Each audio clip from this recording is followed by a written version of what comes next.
Is publishing dead? Is software dead? It seems like in an AI saturated world, everything is either dead or dying, but I am here to tell you that nothing could be further from the truth. In this video, I'm going to outline for you where AI has come from, where it's likely going, what is super hot right now, aka what you need to know if you don't want to be left behind, and what I strongly believe we will see in the future regarding AI and our culture and other institutions. So let's get into it. So first, I kind of want to outline a little bit of how AI has progressed as we have seen, at least in the last couple of years. Now, AI as we know it has actually been around for actual decades in some form or another, or at least what would eventually become AI as we know it. But it didn't really kick off until ChatGPT was released in the towards the end of 2022, and that introduced the chatbot, which is a simple input and output scenario. And a lot of people are still operating from this mindset of the chatbot, even though the chatbot is now the simplest and probably least effective way to be using AI because it requires you to be there at every interaction.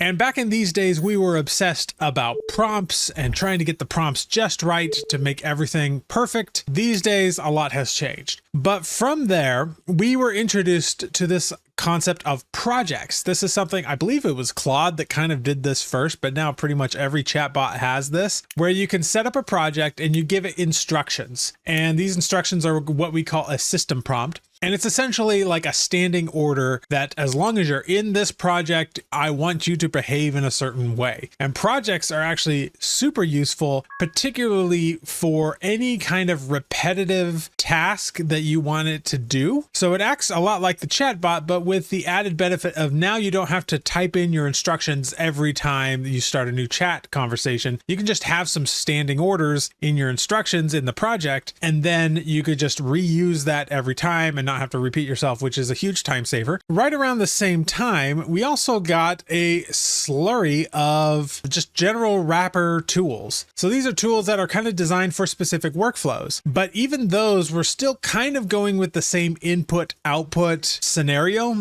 where it just facilitated a few things. There are a bunch of tools out there that do this for writing, which is what this channel specializes in. Tools like Sudowrite, Novelcraft, or Raptorite. All of those kind of function in this way similar to a project, but kind of designing tools specifically for the workflow of a writer in this case. But there are also tools that are comparable for coding and other things. Then the next sort of level up from all of this was automations. And I, about a year ago, started getting deep into automations. There's platforms like Make or N8N, and I loved automations, and I still do. I love automations a ton. What automations essentially allow you to do is it's similar to a project, except now you can have multiple steps that run in sequence. And so rather than just having one thing that happens for every chat, now you can give it your input and then have it do multiple things in order from that chat. So for instance, you could have it take an email that you get,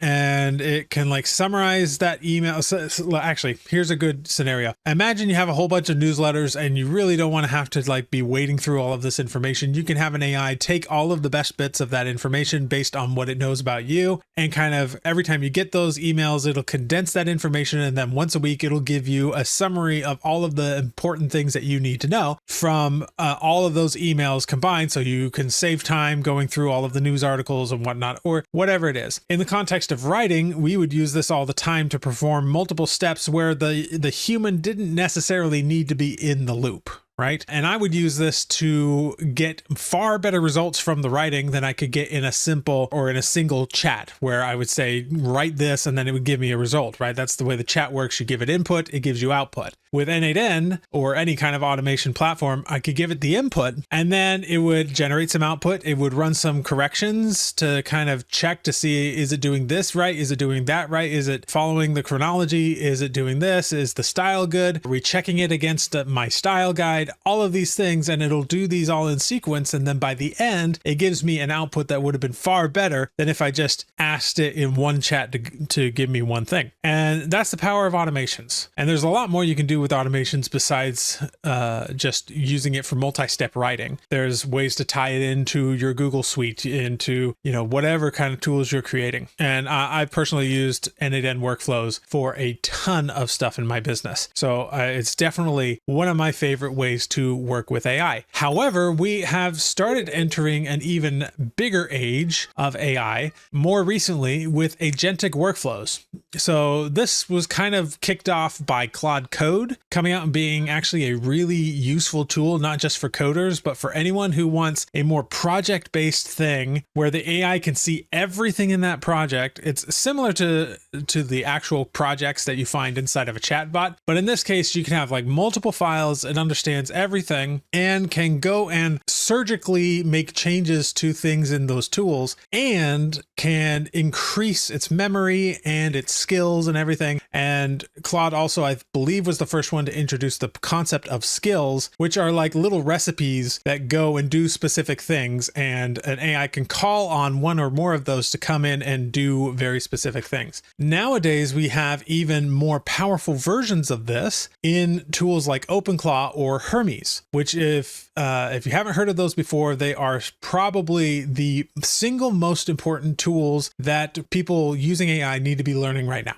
I put it off for far too long. We're going to be making a lot more content about setting up Hermes agents and stuff like that, because Hermes agents, and I'm going to defer to Hermes because it's better than OpenClaw. What it is essentially an AI assistant. And the reason I haven't really gotten into AI assistants and agentic workflows before is that it can be kind of costly, especially if you're using credits, pay as you go, that sort of thing. It can be pretty costly unless you're running a lot of it on a local machine, or maybe you're running some of it through ChatGPT subscription or something like that. But regardless, it is still the most powerful way to use AI because it can call on this sort of mixture of experts to come in and do specific things in your project, whether that's a coding project or a writing project or whatever. So humanizers and, chronology checkers and like comparing your notes with your story Bible, all this stuff can really be brought up to 11 with agentic workflows. And as I said, we're going to do a lot more around that. But when optimized correctly, these things can actually act like actual small part-time employees, like especially when given really good instructions. And so this is going to be super powerful, not just for writing, which again is what this channel focuses on, but I'm actually going to be building in the next couple of weeks and probably months, a full system to essentially manage every area of my business for me, and not just my business, but my personal life as well. So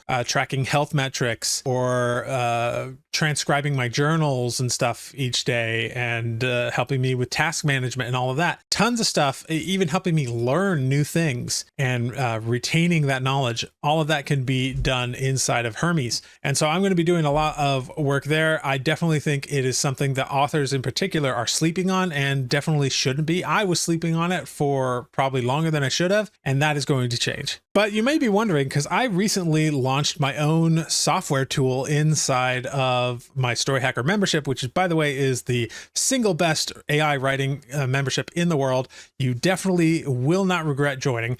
Link down below if you're interested. We used to have it so that if you joined that membership, you also had to pay for Claude or for Novel Crafter or Sudowrite or these other tools. Now, because we introduced Story Hacker OS, you don't have to pay those anymore. You just pay the membership price, which is the same as it was before I launched this tool. But one of the things that actually an actual person actually said, funny enough, who's a competitor, is that software is dead and that none of this stuff matters because we have agentic workflows now. And I absolutely disagree with that. I think agentic workflows are great and they're fun to learn and everything, but we got to remember that most people are not even using AI at all. The vast majority of the population is not using AI. And so even though these tools are available to us and we are going to see an increase of technology and tools to do certain things, so we're going to get more competition in the software space. Even though that is going to be true, the vast majority of people do not want to actually use these agentic workflows to come up with their own software for themselves, which is how I'm going to be using it a lot. And so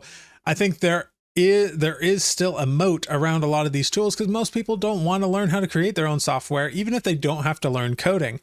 Most people just want something that's simple and easy to use. I was shocked when I launched StoryHacker OS, which is essentially my N8N automations that's been hard-coded into a software, along with some other features. I was shocked how many people had not been following my instructions on how to set up N8N, and they just preferred to do it in the software instead. And we had an amazing launch, and software is definitely not dead. However, it can definitely be a huge benefit to learn how to use these tools so that you could create your own software. Imagine creating your own software for your readers. Like if you're a fantasy writer like I am, you could create something that could be like an interactive wiki of your stuff, or you could create something, I don't know, like I have some ideas for myself, so I won't get into that, but maybe you could have some kind of interactive tool where they could chat with your characters. There's all kinds of different things that you could do. And I just think that it's useful for authors to learn some of these tools so that they can do that. And also because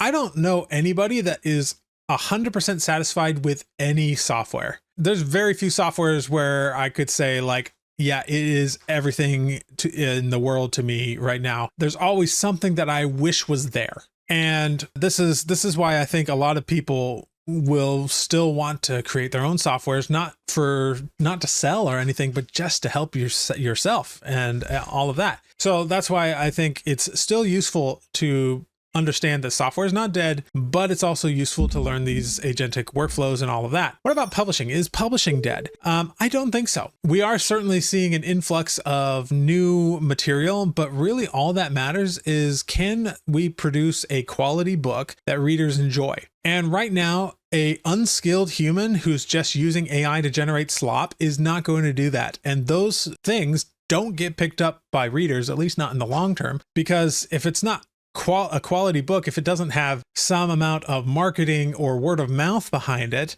which you can only sustain if you have a quality book, that's just not going to happen for the slop. It's going to fall down to the bottom of the barrel, somewhere in the darkest corners of Amazon, and never get looked at again. And yet, if you have a skilled human, someone who understands storytelling and understands what they're doing with AI to make sure it actually writes higher quality stuff and is appealing to all of the tropes that the readers have and all of this, then yes, that person can actually do a lot more. They get amplified by the use of AI. And people who are worried about the market being saturated and all that, the market was already saturated long before AI came around. There were literally thousands of books being published on Amazon every single day. And, people say, for instance, that nonfiction is being particularly swamped right now by AI books. My nonfiction is doing better than ever. Like my nonfiction outsells my fiction by a large margin right now. And that's because I'm doing other things to market those books, like this channel, for instance, right? And other things that I'm doing to market those books. I'm running ads and stuff, and they perform really well. So just because something is saturated doesn't mean that it's saturated with more good content than the readers can handle. Once we get to that point, then maybe we'll have something to worry about, but we are not anywhere close yet. The other thing I wanted to ask a question on, so we've covered software, we've covered publishing. What about Hollywood? Because I do think we are entering an age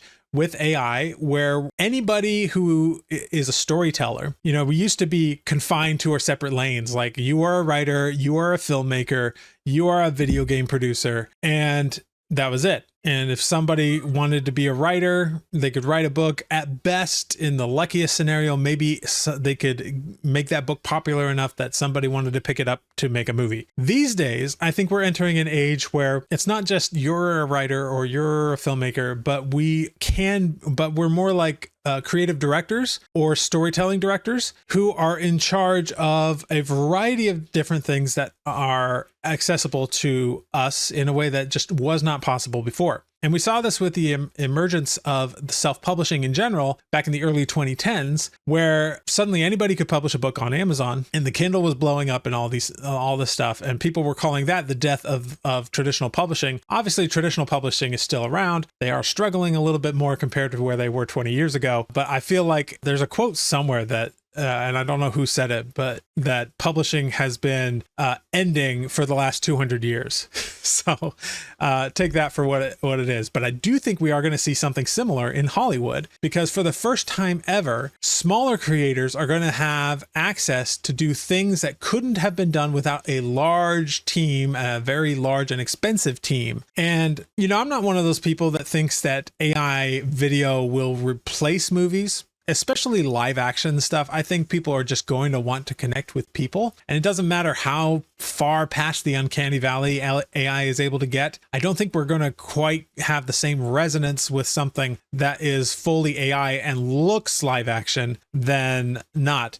But I do think that AI in the next 5 to 10 years will become the single default for things like VFX. So any kind of special effects added to movies on top of what was filmed by actual people, I think that's going to be almost entirely replaced by AI. I also think that it's going to become the dominant form of animation in the future. Even if you want to animate something like totally new in a unique way, all you have to do is create a few assets to sort of show the style that you're going for. And then AI can absolutely imitate those things very easily, and it'll look completely original and unlike anything that's been made before because it's based on original assets. Anyway, I do think that AI empowers the small creator, but only 1%-ish of the world is actually using AI now. So now is the time to get in on the ground floor. Whoever can will get first mover advantage. And it's not too late, folks, because even though AI has been around for a while now, and certainly things are starting to heat up, we're still at the very beginning of all of this. It's about to get crazy. And we definitely want to be on the ground floor as we do this, because if we do, we will be the ones seeing the biggest benefit before the rest of the world kind of follows suit. For instance, we have a guy in my membership who, this isn't writing related or anything, but like he learned a lot of the principles that I was teaching about automations at the time, and he applied those in his day job, and then got a huge promotion, like I think it was like a 30-40% promotion over his work, to be able to implement those things into his work. And it's just goes to show you that like the more we can be on the cusp of this, the better things will be. And I truly believe that if we use this, we will get ahead, and it will help us to grow an audience, which will insulate us a little bit from any potentially shaky markets changes that happen in the near future, which there will be some, but if we're on the forefront of this, it won't be an issue for us. So those are my thoughts. If you're interested in learning more about writing, I have a whole full course about that, thing's like over 3 hours long, that you can check out, that goes from start to finish on how to write a book from the very beginning all the way until publishing it on Amazon. Go check that out, and I will see you in the next video.